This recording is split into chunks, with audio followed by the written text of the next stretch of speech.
We are here in a 2020 Lexus UX. We are about to add wireless and wired CarPlay and Android Auto and a whole lot of other features too.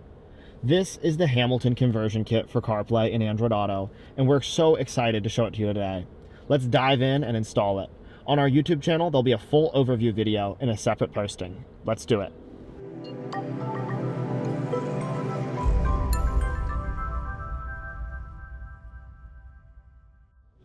We're going to begin by removing this panel here. You'll use a trim pry tool.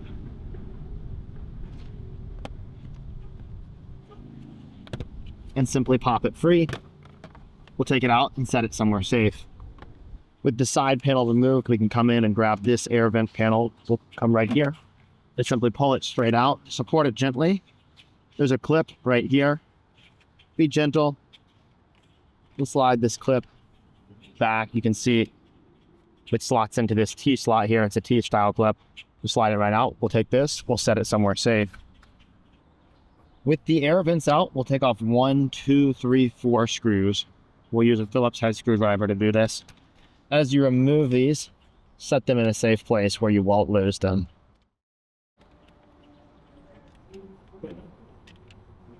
With the screws removed over here, let's come over here and remove this panel. You can reach in with your fingers right here and here and simply pop up. We're just going to simply work this out. It's a flexible panel, pressure fit. There's a couple clips in the back that you're going to kind of pull forward and they will release. Then we can leave this panel just like this. You don't need to fully take it out. We're going to leave it right here. I don't like to disconnect this flap of leather that connects these panels between the instrument cluster to the steering wheel. I find them a little bit difficult to reconnect, so I'll generally just leave this panel in a flexible area where I can work around it. With this panel removed, we've got our screws out here. I'm going to reach under here, and I'm going to pop it loose, and I'm going to come along the length of the car here. This is a little decoration. And we're going to take the air vent assembly out. You can go ahead and disconnect the harnesses, holding it into place.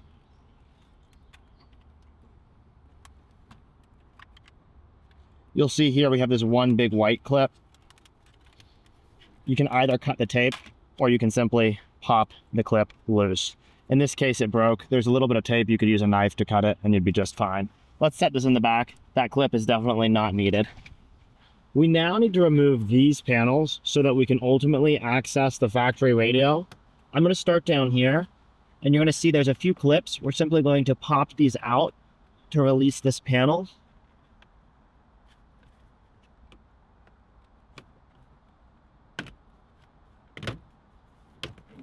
You can see how they're these kind of hook-style Christmas trees, and then don't yank too hard. There's an LED light that we will press down on the tab and disconnect.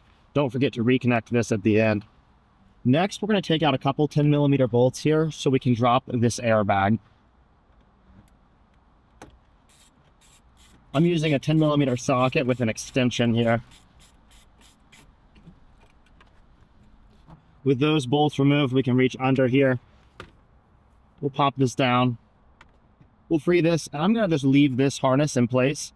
This is an airbag, so it's best not to disconnect it. But there's plenty of room for it to rest here, and we don't have a whole lot going on over here. Next, I'm going to use my Phillips head screwdriver. We're going to take out a couple screws here.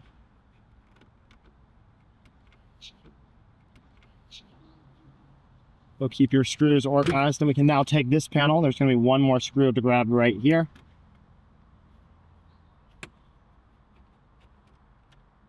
So in total, we had 3 holding this guy in addition to the ones we took earlier. Go ahead and pop this down. Once again, you can either disconnect it if you'd like, or you can just let it rest here. And with that out, we can now access that trim panel around the radio. I'll go back over there. We're about ready to begin removing this panel around the radio. I'm going to start protecting the center console here with these towels. You can use either a bath towel, or I buy a lot of these little microfiber towels on Amazon. If you come down here, you'll see this small piece of trim. You can reach in with your fingernail and simply pop it out. It's on a little extension, and you can just remove it like that. Come down here and you'll remove this small piece of trim. You can reach behind it with your fingernail or a credit card and you can pull it out. It's on this little extension here. You're going to then use a Phillips head screwdriver, and there's one screw in here that we need to remove. Take it out and set it in a safe place. Now we can reach to this panel around the radio. You can use a towel to protect your fingers if you like. Pop it straight out, come down here, and we'll set it aside. We're going to take out 1, 2, 3, 4 10mm bolts holding the factory radio into place. I've got these towels. You need to make sure that you protect your center console here. Before we remove the radio, we need to take off a panel on either side of the center console here. You can simply reach behind them using your fingers. You take off these leather covered trim panels. We're going to be accessing now the touchpad wire. Take these panels off, set them in a safe place. In preparation of removing the center console cover, we'll reach around the shift boot here, press it down firmly, and there's going to be a small clip. You can reach in with your fingernail, or if you need to, you can use the edge of a pry tool. You're going to just grab the front of that clip, we'll slide it out. Keep this in a safe place. You can press the button and take the knob right off. I'm going to put this in the center console so we don't lose it. Now we can reach under the center console cover here.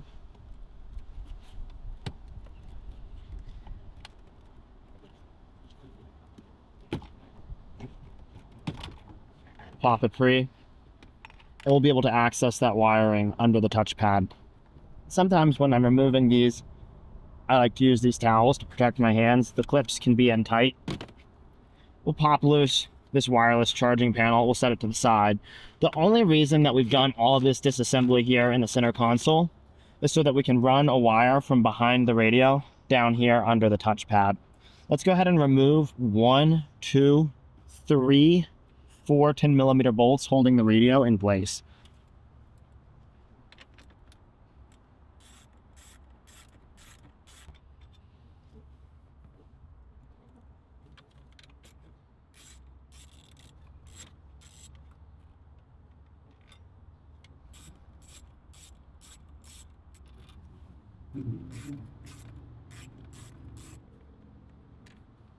With those bolts out, you can now grab the radio and pop it free. I'm going to take this towel to protect the radio as we set it down onto the center console. I'm just going to wrap the front face of the radio entirely. We'll have good access to the wiring back here. Let's go ahead and take out the screen now. You can use the edge of a trim pry tool or a credit card and pop up this panel behind the screen.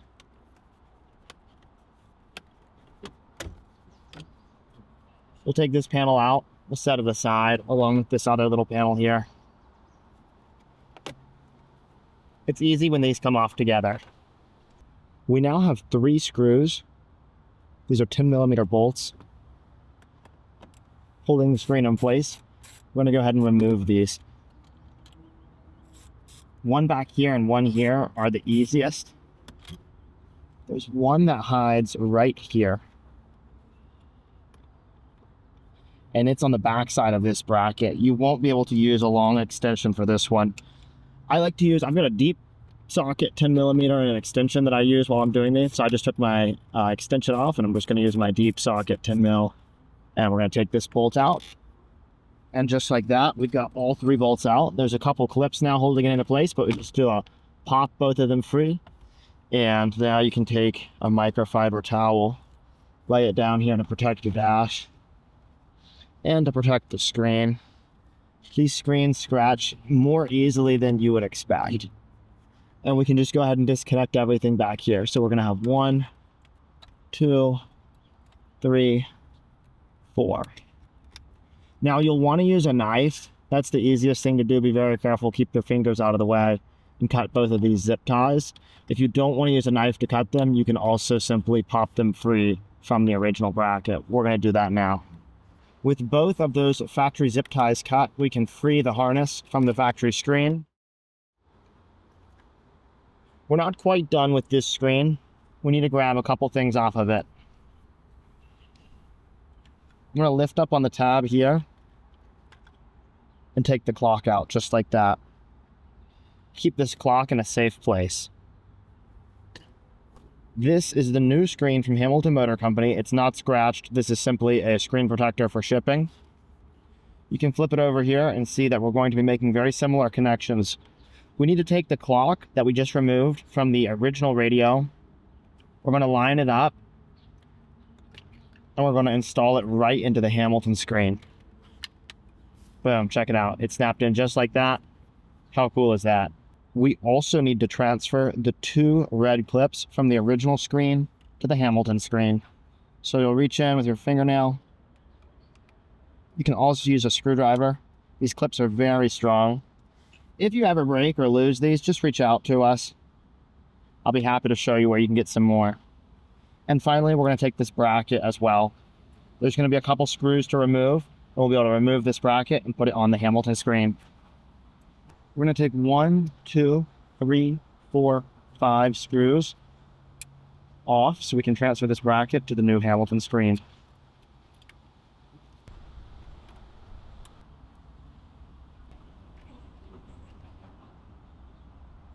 If any of your screws are too tight to use a Phillips head screwdriver, you can also use an 8mm socket. With the screws removed, we'll take this bracket off. We'll transfer it to the Hamilton screen. We've now attached the bracket to the Hamilton screen. We're going to add these 2 red clips. The Hamilton screen is going to use 2 screws on the bottom and 1 on the side here. We do not need for the Hamilton screen these 2 screws here on the back. We're going to use 1, 2, 3 on this one. Now we can begin the wiring process.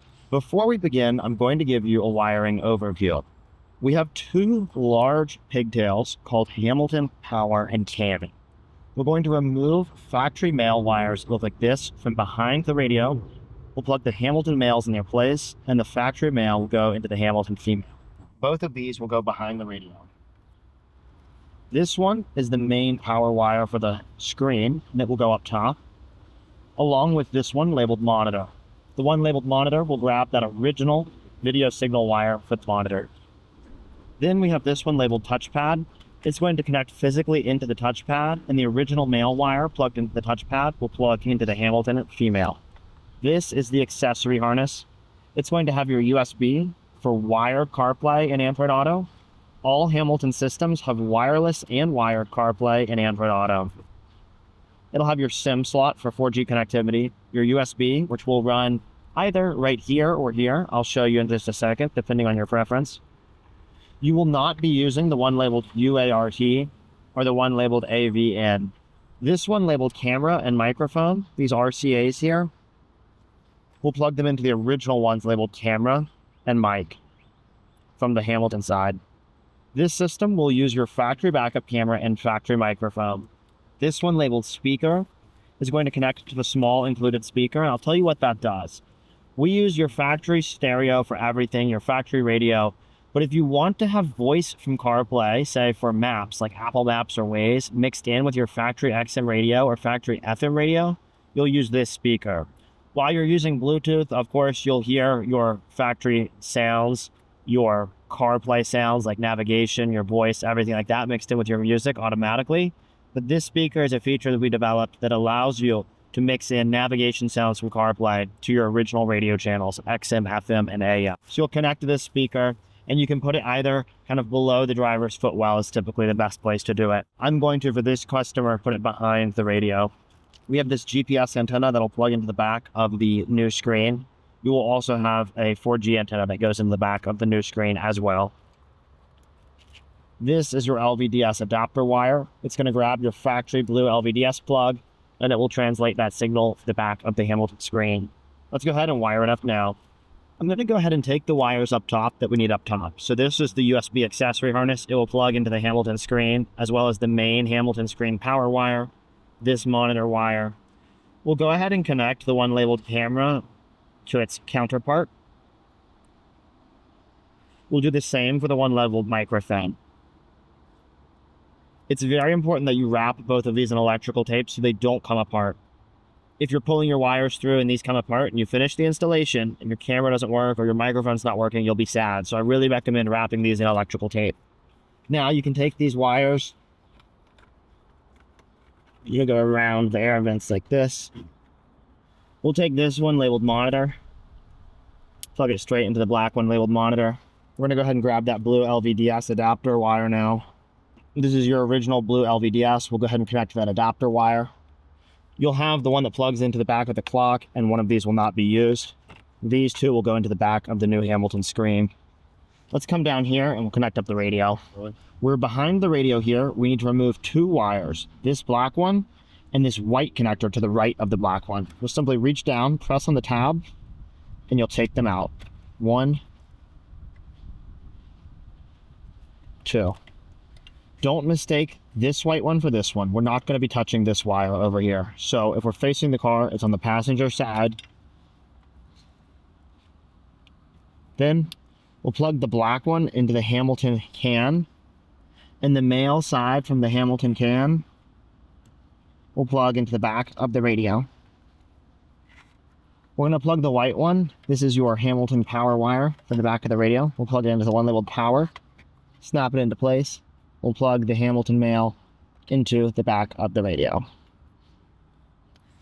Now we need to take a wire labeled touchpad and route this into position so that we can connect it under the touchpad. So let's take this.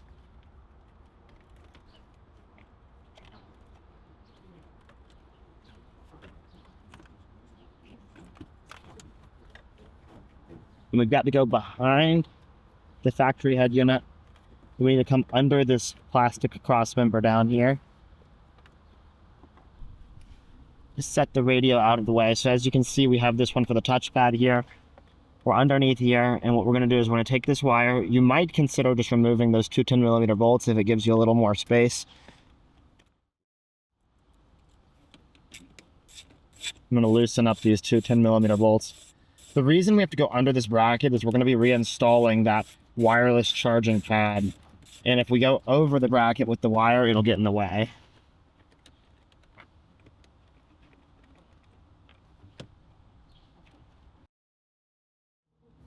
I'm going to take this wire. We've removed these two bolts, add a little more flexibility into the system.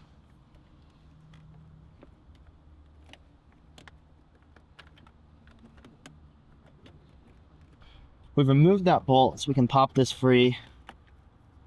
Come over here.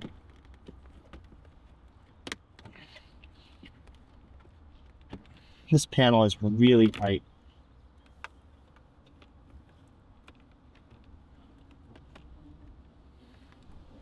Just like that, what I've done.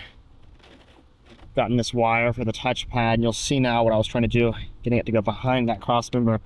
Can now take this. You may need to support that clip while you put the bolt in order for it to tighten up. Do one. Come over here. And we'll do the other. Just like that, we've gone under here. We have that touchpad wire exactly where we want it. We'll grab the center console now. Go ahead and press down on the tab, remove the blue wire from the bottom of the touchpad. We'll plug the factory male into the Hamilton female. Then we've got a few last things to do before we begin reassembly. This is your USB and SIM card. We'll drop these out back here, and they will be accessible for charging your phone, as well as for wired CarPlay or wired Android Auto. You can take the factory radio now, set it up into its place. While you still have everything apart, this is a great time to plug everything together and test your system for functionality. You need to have every harness connected in order to test your system. You can call us at Hamilton if you're having trouble before you've got everything buttoned up when it becomes more difficult. We have one last thing to grab off the factory screen here. This is your original airbag warning light. I'm going to come here, press up on the tab. We'll take it out. Come back here behind the Hamilton screen. We'll reconnect the clock using the white one. This black wire needs to be reconnected into the airbag warning light. This original light will no longer be used, but it does need to be connected in order to avoid a failure or any sort of warning light on your dash. Then you can simply, I recommend wrapping it in electrical tape, but you can simply go ahead and take that one and tuck it back behind the screen.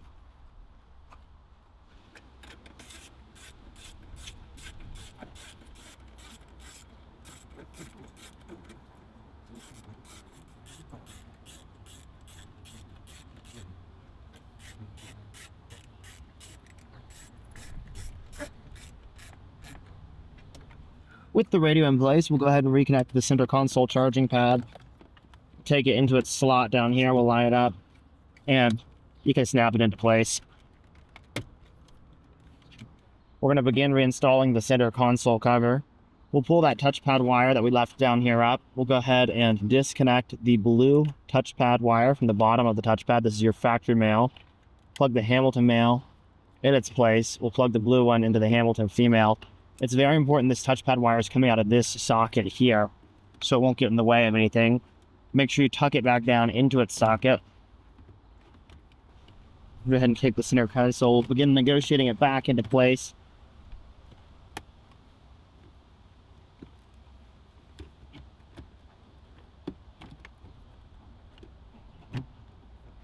There's a little tab on the back here.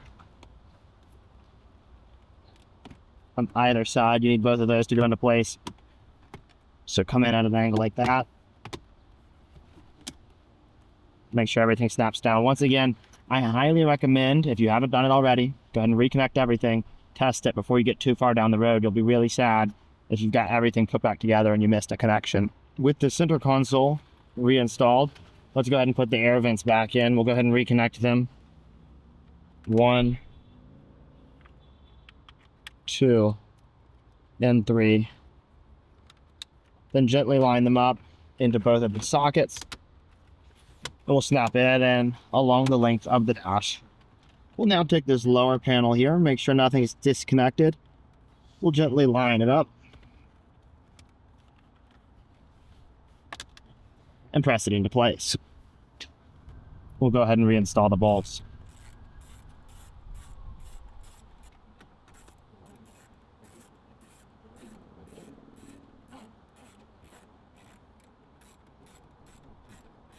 I recommend you leave the Hamilton screen protector in place until the absolute last minute so that you don't scratch your screen.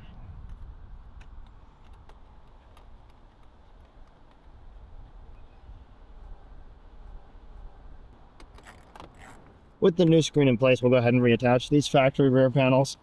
Make sure your wiring is out of the way. We'll use both of the factory ones here. Bottom one first and top one.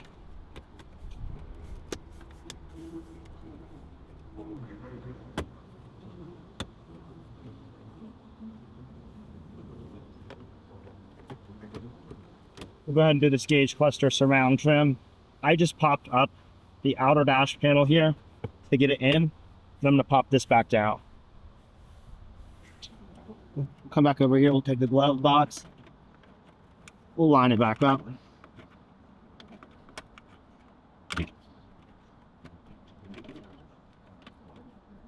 And snap it into place. Let's put the screws back in now.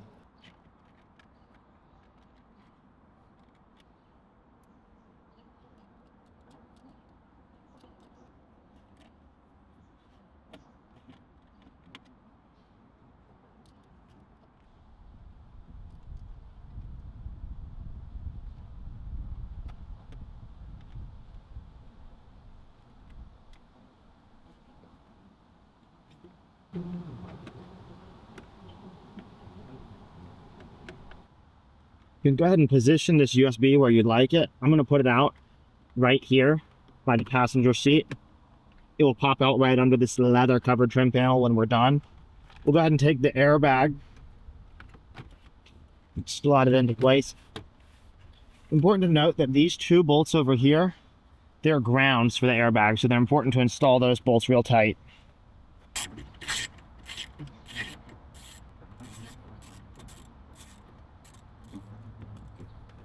I'm going to reinstall the two screws here and here.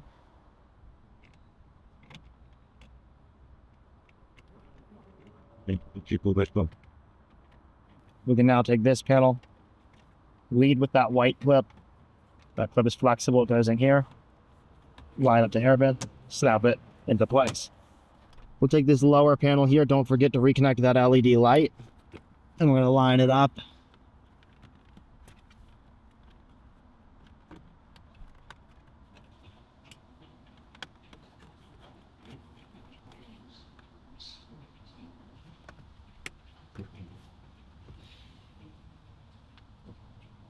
this side trim panel now, lead in with the back.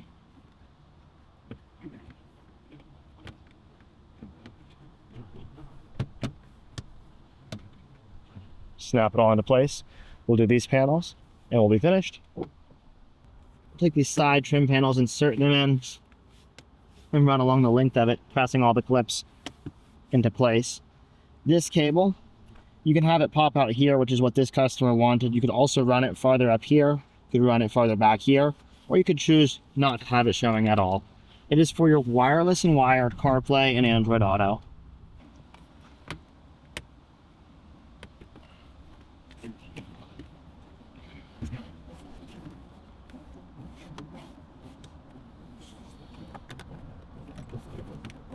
We'll reconnect the driver's panel as well. Reinstall the screw here. We'll take this small panel, line up the little tab, snap it in place. Finally, take that gear shift knob, set it back onto the gear shift. We'll take the pin, we'll flip it back into its place, look and close. The installation is complete. Let's go ahead and set up wireless CarPlay now. The first time you start it up, come here to Settings, Phone Connection Settings, and make sure wireless connectivity is enabled. Then pull out your iPhone, open up the Settings app, Bluetooth, and wait for the new Hamilton device to appear here. The name of this device is Hamilton, and it has 4 unique characters afterwards. When the pairing code pops up, click Pair, Allow to Contacts and Favorites. And if you get a prompt that says Use CarPlay, click Use CarPlay. And just like that, CarPlay will automatically open. There it is. What a beautiful difference in this vehicle. I have a few important points to note to you. Our phone is going to be streaming music via CarPlay to the device. CarPlay initiates with Bluetooth, and then it becomes a proprietary Apple Wi-Fi connection. See if I swipe down here from Control Center? See how the Wi-Fi icon is white? Touching it would prompt me to disconnect CarPlay. That indicates that CarPlay is working properly and we're using that Wi-Fi signal. Long holding the menu button for 3 seconds will take you back to the factory system. When you're using CarPlay to stream audio, you want to make sure that your factory system is set to aux mode. This means that we've grabbed the aux line similar to how an iPod would plug in. We're streaming music through to the Hamilton system and we're playing music via that aux line. Once in a while, we have folks who say to us, I don't want to use aux mode for whatever reason. They prefer to use factory Bluetooth. There's nothing wrong with that. It's entirely okay. You just need to email our customer service team and we'll send you a guide on how to reconfigure your device to use factory Bluetooth instead of aux mode. All of our screens are set up to use either aux mode by default or factory Bluetooth with a quick settings change. Of course, without changing any settings, you could also use any of your factory audio modes like FM, AM, or XM. Long holding that menu button will come back to CarPlay here. I'll show you that when you shift into reverse, your factory backup camera still comes up just like it did. You won't lose any functionality with this system. It is a beautiful difference to make to this vehicle. It has really brought it into 2025 right here. We have a full installation video on our YouTube channel. This system is backed by the 3-year Hamilton guarantee. It's a top-of-the-line warranty that means we're going to take great care of you before, during, or after your purchase. Check us out, HamiltonMotorCompany.com.